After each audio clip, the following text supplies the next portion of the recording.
Hola amigos, ahora les traigo nuevos relatos, espero sean de su agrado y como siempre digo, nunca estás solo, siempre hay alguien vigilando. Si les gusta el video, manita arriba y suscríbanse a mi canal, me ayudaría mucho que compartieran el video, gracias. El anillo de Carmen. Carmen era una mujer de 80 años, no pudo tener familia pero muy afortunada en los negocios, sentía ya su muerte cerca y acudió al padre del pueblo para entregarle un testamento de que su casa quería que la hicieran un asilo y que con su dinero y negocios se mantuviera en pie y que al momento de morir la enterraran con sus joyas, que era lo único que pedía. Pasaron los días y la mujer falleció y todo lo de su testamento se cumplió. Pasaron los meses y el rumor llegó a los sepultureros del panteón y decidieron desenterrarla. Al abrir el ataúd vieron las joyas y las agarraron, pero había una en especial que batallaron, que era su anillo que le había dado su padre y que siempre lo había tenido. Decidieron mocharle el dedo para sacar el anillo. Los sepultureros, al cometer el robo, la volvieron a enterrar y vendieron las joyas.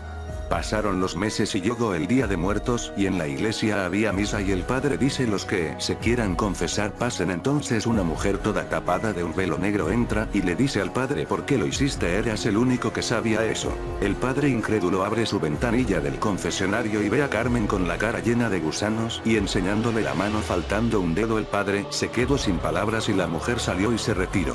Ya en la tarde en el panteón estaban todas las familias visitando a sus fallecidos. Llegó la noche y los sepultureros del panteón invitaron a salir a los visitantes ya cuando había anochecido y no había nadie. Ven a la dama en el fondo y le gritan: señora, a favor de retirarse, ya está cerrado. Al no haber reacción se acercan con la dama y uno le toca el hombro. En eso voltea la mujer y le dice con una voz horrible: mi anillo. El hombre por el impacto se desvaneció y murió. El otro hombre corrió. Ahora se ve en las calles de vagabundo hablando de Carmen y buscando el anillo. Lo tratan de loco en el pueblo. El padre siempre le deja comida y unas cobijas en la parte trasera de la iglesia para que cumpla su misión de recuperar el anillo de Carmen y así ya dejar de recibir sus visitas. Fin. Anónimo. El fantasma del enano. En esta ocasión les ofrezco una leyenda que, si bien jamás ha sido publicada, fue muy contada en su tiempo, pues fue de los hechos más atroces que sucedieron en la ciudad de Durango, y por eso mismo fue muy contado. Aún hoy hay muchas personas que la conocen. Seguramente muchos de ustedes, apreciados lectores, la habrán escuchado de alguien o muchos es posible que la recuerden. Como es costumbre en nuestras leyendas, esta es la versión más consistente y mejor documentada, espero la disfruten. Una noche cuando Fernando venía de visitar a su novia después de caminar desde el callejón del Rebote, que si bien no parece demasiada la distancia hoy en día, en aquellos lejanos ayeres corrían los años 60, era una distancia significativa y más por la noche, pero al ser un joven enamorado y siendo algo así como las 11 de la noche, Fernando llegó tranquilamente al templo de San Agustín y tomó por calle Hidalgo. Cuando llegó a la altura del Paseo de las Alámedas, hasta el puente de Allende, uno de los muchos puentes que permitían cruzar la acequia grande, y era precisamente por calle Allende que Fernando seguía su camino. Mientras se acercaba al puente cruzando las Alámedas, pudo ver una pequeña y abotargada figura, que estaba parada a un lado del puente, inmóvil y nada más. Conforme se acercaba pudo ver que la figura estaba de espaldas a él, mirando fijo hacia el fondo de la acequia. Cuando Fernando estuvo a un par de metros de la pequeña figura, que a esa distancia quedaba claro que no era la de ningún niño, ya era evidente que era un enano, el cual al sentir la cercanía del joven caminó deprisa, aunque de manera trabajosa, y descendió hacia el fondo de la acequia.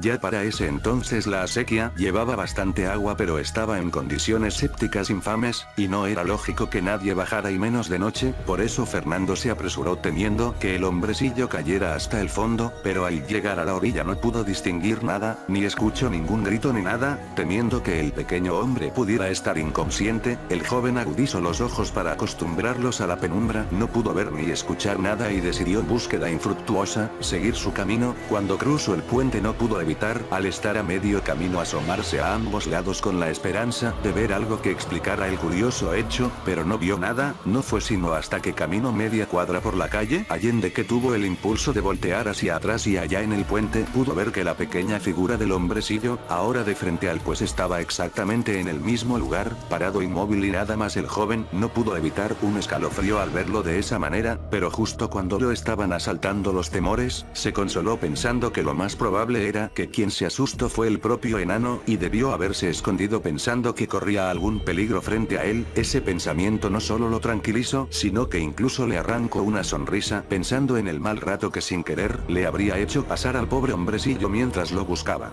Cuando Fernando llegó a su casa, le contó a su madre en tono jocoso el incidente del enano, pero la señora, que se llamaba Emma, lejos de compartir la risa del joven, escuchó atónita lo que éste le decía y al final le dijo: ande mijo, ese enano se aparece ahí en ese puente, ya me habían dicho que hay quien lo ve jugando entre los pasamanos y otros lo ven así bajando en silencio a la acequia, es que se aparece porque lo mataron muy feo y no supieron quién hasta mucho después.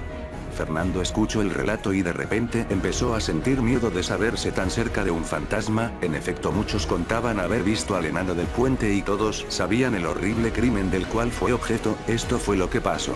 Exactamente en la esquina de la calle Francisco Sarabia, esquina con Hidalgo, donde hoy son unas oficinas, existió una carnicería propiedad de Pedro González, un hombre de mediana edad, alto y corpulento, de apariencia tosca pero de trato muy amable. Precisamente por ese trato cordial se había ganado una buena cantidad de clientes y el negocio marchaba bastante bien. Tenía un joven ayudante de nombre Sergio, que hacía las veces de deshuesador, es decir, él se encargaba de despellejar, filetear y desde luego deshuesar la carne, pero eran tantos los clientes, mejor dicho las clientes, pues en su mayoría eran señoras amas de casa las que hacían las compras y debido a la enorme de trabajo se vieron en la necesidad de contratar un segundo ayudante. No fue difícil escoger, pues había un jovencito peculiar de nombre Fermín que por mucho tiempo había insistido en trabajar con ellos. Fermín era vecino de la calle Granada y en su niñez estudió en la escuela Francisco Sarco, y en el transcurso de la primaria se hizo evidente que tenía la condición de enanismo, motivo por el cual sufrió de muchas. Cuando terminó su primaria ya no continuó sus estudios, trabajó en todo lo que podía y que su condición le permitía, hacía mandados, vendía el periódico, todo lo que podía para ayudar en los gastos de la casa, a pesar de su situación difícil y de las muchas burlas que sufría, pues en ese entonces la sociedad era todavía más estrecha en su criterio de lo que es hoy día. Fermín era un joven alegre y empeñoso, andaba por todos lados en su bicicleta, claro, una de tamaño infantil por obvias razones, y era bien visto por don Pedro, que ya le encargaba que llevara pedidos a algunas de sus clientas. Por eso no fue difícil para él elegir al nuevo ayudante. Sobra decirlo contento que se puso el pequeño al saberse contratado.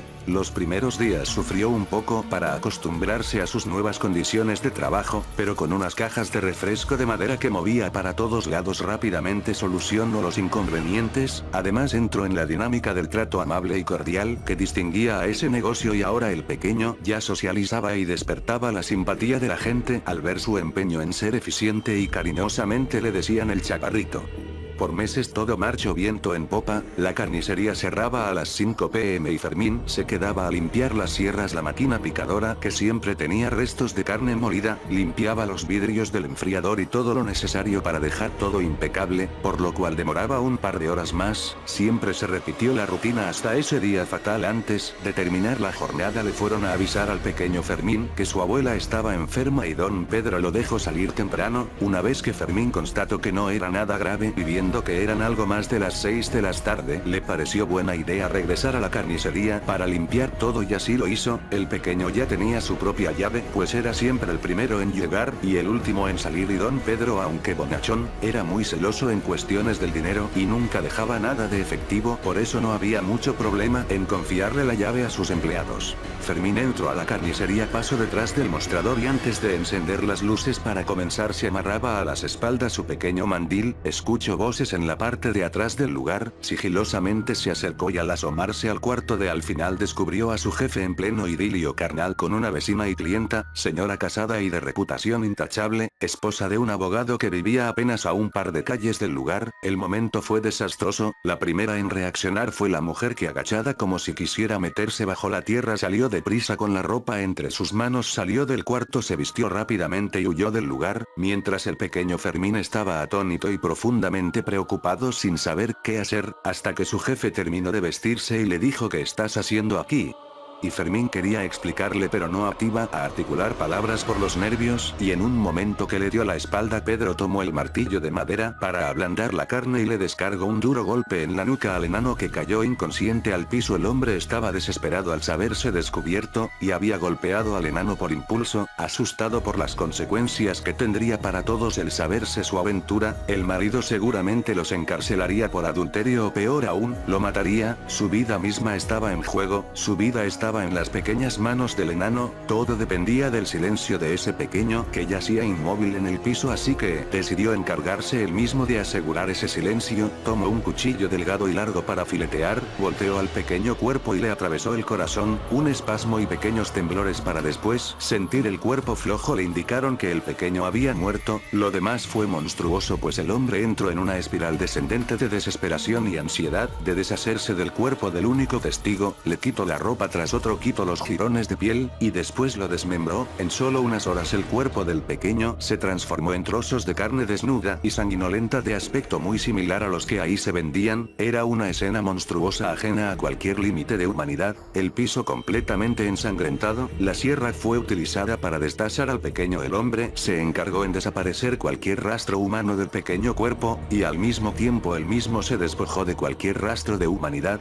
Tomó la cabeza cercenada, la ropa y la piel, y siendo ya de madrugada, atravesó las alámedas y llegó al borde de la acequia grande, y ahí arrojó los restos del enano. Luego regresó limpio meticulosamente el piso y colocó en el enfriador los miembros desollados de lo que hace apenas unas horas era una persona joven, indefensa, inocente. Desesperado, don Pedro fue deprisa hasta la casa de Sergio y golpeó con desesperación la puerta hasta que su ayudante le abrió y le permitió pasar. Ahí le contó todo lo sucedido. Ante lo inaudito de los sucesos, Sergio no atinaba a decir nada, parecía una broma cruel o más bien una pesadilla, y todo empero cuando el corpulento hombre lo conminó a que le ayudase, pues siendo el más joven Sergio tenía también un par de amantes, las dos casadas y ambas clientas. Si se llegaba a saberlo de unas solas, podía causar un efecto dominó que podía terminar de tajo con todo, incluso con su vida. Por eso el joven se vistió rápidamente y ambos regresaron a la carnicería, y empezaron su macabra labor. Sergio, con la mente más clara, tomó brazos y piernas, cortándolas a la altura de la rodilla, pues pensó que esas eran las partes más reconocibles de un ser humano, por eso las deshuesó y echó la carne en la picadora. Un poco tiempo hubo una porción de carne molida humana. Después de esto ambos se dieron a la de los muslos y el torso del pequeño, y desechar los huesos con restos de carne y grasa. Ya era casi el amanecer cuando salió Sergio y arrojó huesos a la acequia grande. Después los hombres limpiaron, acomodaron y al poco rato abrieron el local, y convencidos que era la mejor manera de deshacerse de los restos, kilo a kilo vendieron la carne el pequeño hasta que se deshicieron de toda. Por supuesto la madre fue alarmada a buscar a Fermín, ya que no había llegado a dormir, y los carniceros dijeron que no lo habían visto. Con pasmosa tranquilidad, tratando de ocultar su miedo, la señora regresó muchas veces conforme mientras los días, y llorando les contaba que su hijo se le parecía en sueños y le decía que estaba en la carnicería, pero los hombres insistían en que simplemente no había regresado. Pero la madre de Fermín no fue lo único que estuvo a punto de descubrirlo. Uno de sus clientes había encontrado un pequeño hueso en su picadillo, y en su calidad de médico notó que parecía que era una calcificada de un adulto pero más pequeña.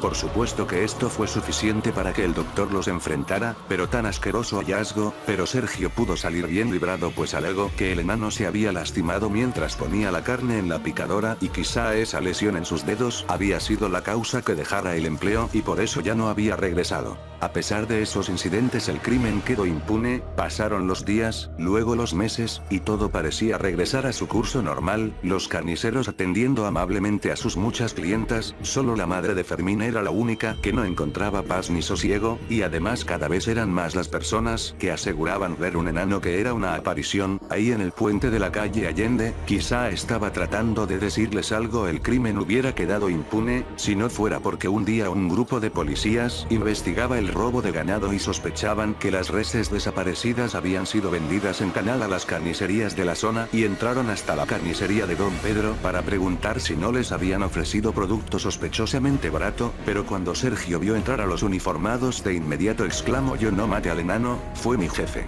Debido a la espontánea confesión decidieron detener a los dos hombres y fue así como confesaron con todo detalle el espeluznante crimen. La sociedad de ese entonces se paralizó con la noticia, y la frase de "yo no maté al enano" aún hoy sobrevive en el léxico de muchas personas y se usa cuando uno por algún motivo nos acusamos a nosotros mismos con ingenuidad y precipitándonos. Es como decimos coloquialmente, se echó de cabeza. Como quiera que haya sido, el crimen se resolvió, se pudieron rescatar algunos restos del fondo de acequia, encarcelaron a los asesinos, la madre pudo sepultar los restos, la carnicería cerró, pero aún muchos años después de estos terribles acontecimientos, eran muchos los que decían ver al pequeño fantasma del enano en el puente de Allende, y así fue hasta que fue demolido para convertirse en el Boulevard Dolores del Río. Dos relatos reales anónimos. Esto me lo contó mi esposo.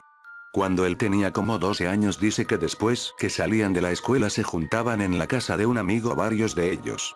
Y un día se les ocurre jugar a la ouija. Dice que todos estaban como burlándose diciendo pura estupideces como, enséñanos que si existes apaga las luces y prenderlas, diciéndole que si eres joto, y todos muy incrédulos. Hasta que la ouija les dijo que él y otra muchacha se metieran al baño, apagaran la luz, cerraran la puerta, así lo hicieron, pero él todavía burlándose. Bueno, dice mi esposo que sintió que alguien le respiró en el oído y en eso la muchacha grita y se desmaya. En ese momento, alguien lo tocó por atrás y él gritaba que abrieran la puerta porque estaba cargando a la muchacha, no podían abrir la puerta, estaba con seguro, hasta que al fin la abrieron. Él puso la muchacha desmayada en el sillón, que estaban asustados tratando de despertarla, y que de repente se le pusieron los ojos en blanco y empezó a hablar con otra voz que decía que ella era una niña que fue violada y que la mataron. En eso vuelve la muchacha en sí y todos se van asustados a sus casas. Cuenta mi esposo que en donde él vivía no había árboles cerca, todos estaban bien lejos de su casa, y que esa noche él veía por la ventana de su cuarto unas ramas rayando la ventana y le dio miedo, se tapó hasta que se quedó dormido.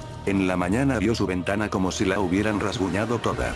Se fue a la escuela y cuando salió, fueron otra vez a la casa del mismo muchacho y todos contaron algo que les había pasado esa noche, pues cuando empezaron a jugar, dice mi esposo que les dijo, nunca se anden yendo sin que yo los deje ir, todos los que les pasó anoche era yo. Dice mi esposo que nunca volvió a jugar. Quisiera que mi relato fuera anónimo, por favor. Esta mañana al despertar me pasó algo muy raro, y con esta es la segunda vez que siento esto. Por lo regular me despierto a las 7:30 am.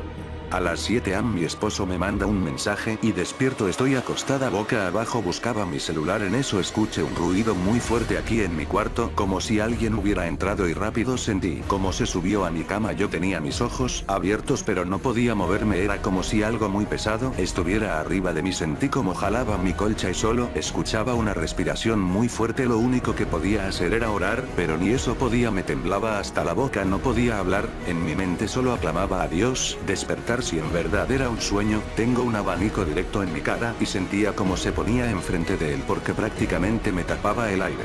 Hace unos días una amiga vino a mi casa y me dijo, ¿cómo puedes vivir aquí? Una de estas casas aquí cerca dicen que están espantando, y yo solo dije, no creo en eso. También me dijo que enfrente de mi casa una persona se había suicidado, ya eran dos, y que muchas personas conocían estos relatos. No puse atención y quiero pensar que solo fue un mal sueño o que todo lo relacione con lo que me platicó mi amiga, y por eso me pasó esto, porque me quedé pensando en lo que me dijo. Díganme si a alguien más le ha pasado lo que a mí, no se lo deseo a nadie y ojalá nunca me vuelva a pasar. Los duendes de la maquiladora. Que la publicación fuera anónima, en ella nos relatara cuando el misterio permitió que su papá fuera testigo de los duendes de la maquiladora. Buenas tardes David, la historia que te quiero compartir me la contó mi papá, que en paz descanse, quien trabajó muchos años como guardia de seguridad en una empresa maquiladora de Nogales en Sonora.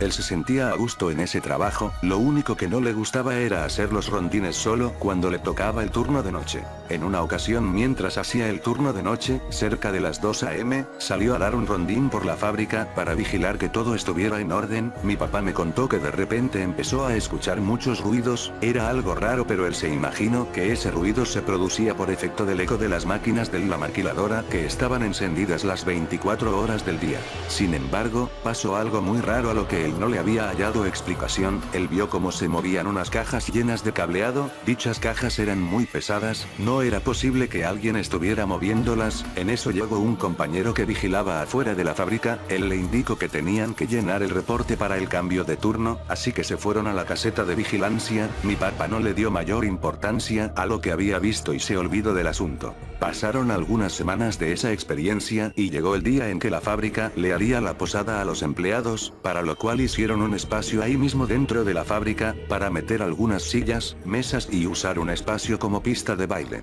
Había unas bases de 2 niveles, donde subieron las cajas llenas de cableado para que no estorbaran. Estando en la fiesta, casi al final, ya estaban haciendo la rifa de regalos para los empleados, cuando de repente cayó una de las pesadas cajas con cable, toda la gente se asustó bastante por lo impresionante del golpe, nadie se explicaba cómo se pudo caer, aún no salían de su impresión cuando de repente se cae la otra caja. Después de tratar de explicar qué ocurrió y al no hallar un motivo para lo sucedido, terminaron de hacer la rifa de regalos y los supervisores de la fábrica decidieron dar por terminada la posada, por seguridad de la gente. El coordinador de los guardias decidió solicitar las grabaciones de las cámaras de seguridad de esa noche, para ver qué fue lo que causó la caída de las pesadas cajas, que afortunadamente no habían lastimado a ninguno de los presentes. Dice mi papá, que a los días llevaron el vídeo de las cámaras de seguridad de la posada, el coordinador juntó a todos los guardias para mirarlo, pero al ver el vídeo, no podían dar crédito a lo que estaban viendo, según mi papá nos contó, en el vídeo se grabaron unos seres muy pequeños, que estaban cerca de las cajas, tan pequeños que apenas se alcanzaban a mirar en el vídeo, eran unos hombrecillos que empujaban con suma facilidad las cajas, como si no pesaran, y las arrojaban hacia abajo. En el vídeo se alcanzaba a ver que eran alrededor de 15 pero se movían muy rápido, de una manera sobrenatural. Entre todos los guardias decidieron no hablar con nadie de lo que habían visto, pues correrían el riesgo de que los tildaran de locos o que estaban trabajando borrachos. El vídeo lo guardó el coordinador de los guardias y nunca más volvieron a verlo o a saber de él y desde entonces ya no dejaron a mi papá ni a ningún guardia que se quedará solo en las noches dentro de esa maquiladora, la cual al parecer fue reclamada como hogar por unos vengativos duendes. La curva.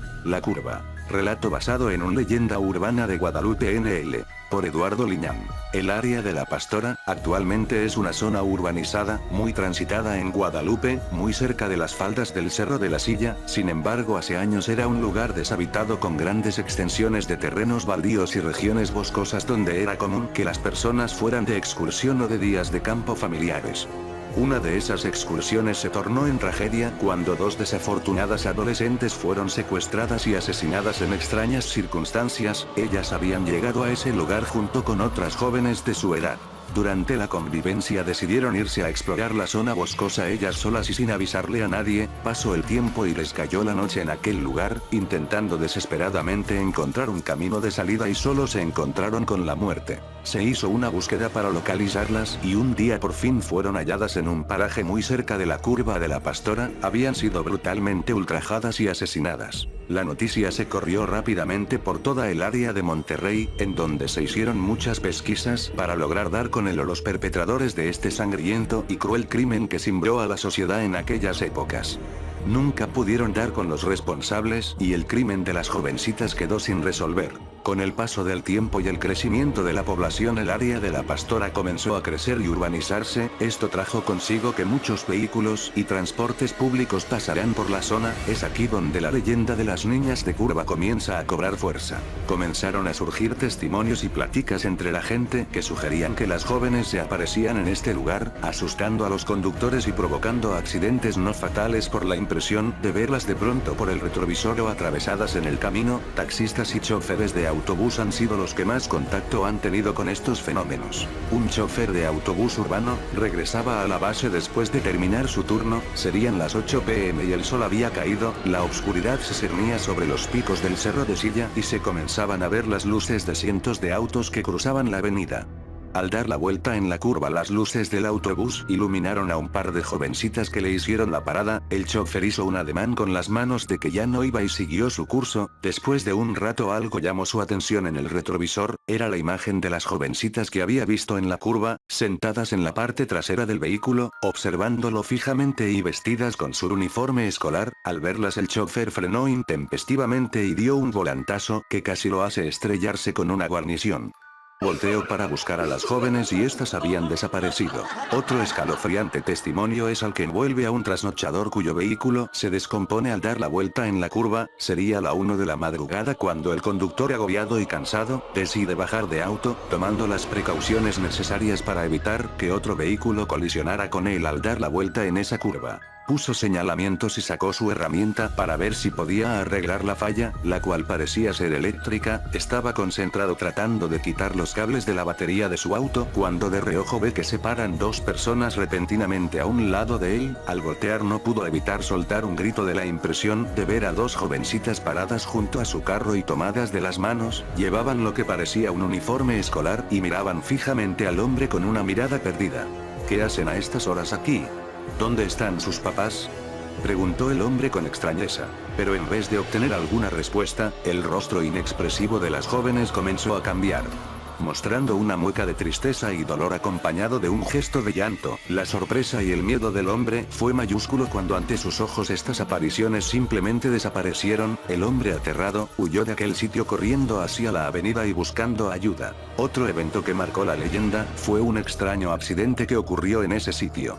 Sería de madrugada cuando un grupo de jóvenes regresaban de una fiesta, venían en una camioneta escuchando corridos y bebiendo cerveza, algunos de ellos parados en la caja de la pick-up y sostenidos de la redila, mientras que otros en la cabina cantando alegremente a grito abierto. De pronto un frenón hizo que perdieran el equilibrio los que venían atrás y cayeran de espaldas sobre la caja, derramándose la cerveza encima. Cuando se incorporaron, el motor de la camioneta seguía encendido y tanto el conductor como los pasajeros habían bajado de la cabina. Al investigar lo sucedido, el conductor estaba alterado porque creyó ver a unas jovencitas en medio del camino, una de ellas tendida en el piso y la otra llorando tratando de reanimarla. Fueron segundos, pensé que me las había llevado, decía el conductor muy asustado. Los jóvenes se dieron a la tarea de buscar por los alrededores y entre las arboladas para ver si veían a alguien. La búsqueda resultó inútil ya que no encontraron a nadie. Todos se burlaban del conductor y decían que se le había subido el alcohol. Entre bromas e insultos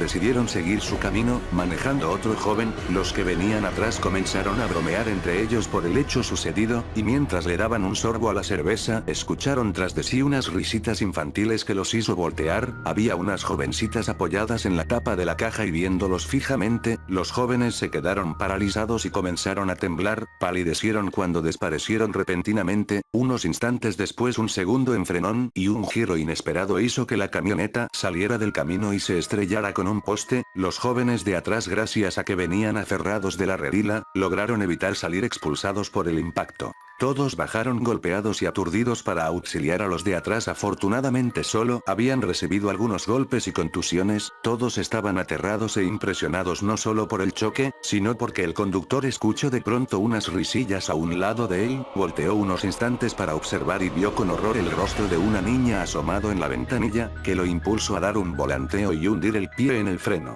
La curva guarda el misterio de las niñas desaparecidas. Aún en estos días, mucha gente ha reportado haber visto sus manifestaciones y han tenido contacto con estos desafortunados espíritus que siguen vagando en este sitio. La verdad quizás nunca la sabremos, pero el lugar está ahí esperando que lo visites y con suerte te encuentres con los espíritus errantes de las niñas. El niño fantasma infantil.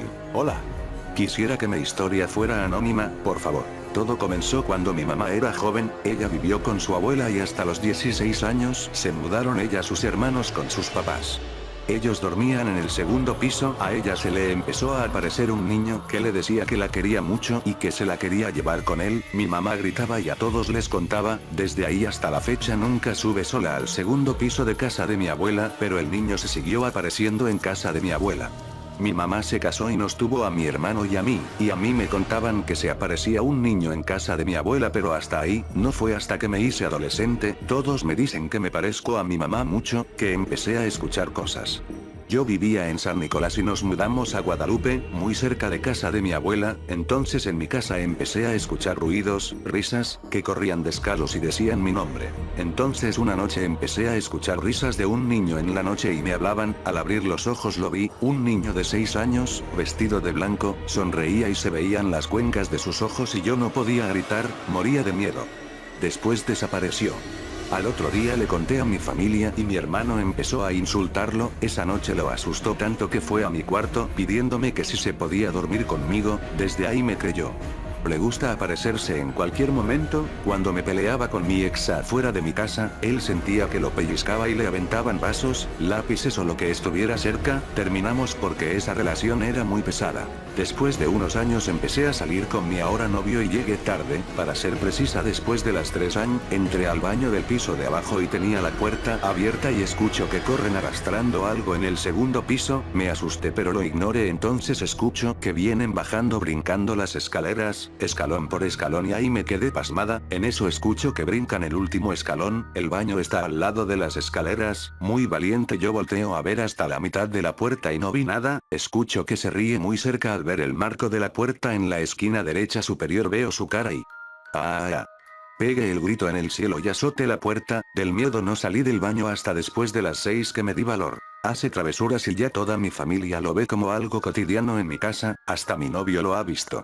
Dicen que él no me dejará en paz porque ve en mí a mi mamá. Así que nunca puedo dormir descalza porque me toca los dedos, ni con el cabello suelto porque solo me lo está acariciando. Dicen que es alguien enamorado de mí porque nunca me dejará en paz. Ahora tengo 22 años y llevo viéndolo unos 7 años.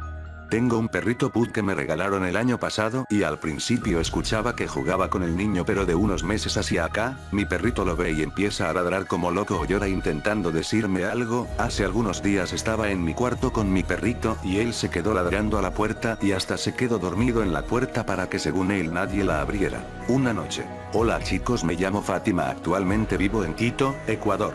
Mi historia ocurrió una noche, exactamente no me acuerdo qué día fue, la verdad que me encanta, la página es fabulosa. Y pues quiero relatar lo que me ocurrió una fría noche, pues resulta que estaba durmiendo plácidamente cuando de repente eran las 3 am aproximadamente. Yo desperté, pero no desperté completamente, solo despertó mi conciencia. Yo sabía, estaba consciente de que estaba despierta y la verdad todo mi cuerpo no reaccionaba, era como si algo o alguien me detuviera los brazos, las piernas. Yo me asusté muchísimo, intenté mover mis brazos y mis piernas bruscamente. Pero en serio que no pude. Luego pensé es el diablo porque yo soñé, lo vi en un sueño pero con la cara negra y los ojos ardiendo en llamas. En mi conciencia me decía ¿qué quieres? ¿Qué es lo que quieres? Y no era la primera vez que me había pasado aquello. Y yo solo decía en mi interior, ¿qué es lo que quieres? Nunca me respondió. De repente me puse a rezar, fue lo primero que pensé en rezar. Yo recé, me dije a mí misma, Dios, yo sé que estás aquí conmigo, yo lo sé, y traté de calmarme porque empecé a tener fe de que así fuera. De repente pude mover todo mi cuerpo y sentí miedo. Miré alrededor y no había nada excepto el resplandor de la luna que se reflejaba a través de mi ventana. Pues me dispuse a dormir cuando de pronto sueño con una mujer tirada en el suelo alrededor de un fondo sin luz, un fondo que no tenía final, todo permanecía oscura excepto ella. Tenía una luz que resplandecía de su cuerpo, una mujer de cabello largo, un poco despeinada, sus notorias arrugas le marcaban la cara, de unos 28 años aproximadamente.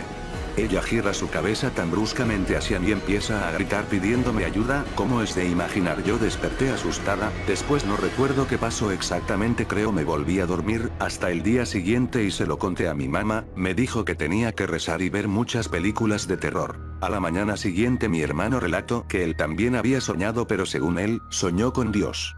Mi hermano nos contó que Dios en su sueño le decía, reza, reza, reza. Mi hermano lógicamente despertó asustado a dormir conmigo.